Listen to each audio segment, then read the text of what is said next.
I don't know when it started, but these days, even when I'm free, my mind is already on to the next thing.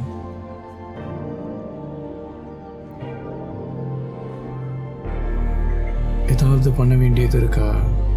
Am I missing something? இந்த நேரம் இன்னும் பெட்டராக use பண்ணியிருக்கலாமோ? It's ஸ்டேஞ்சில் ஒரு மணி நேரம் ஃப்ரீயாக கிடச்சா கூட I find it hard to just be free.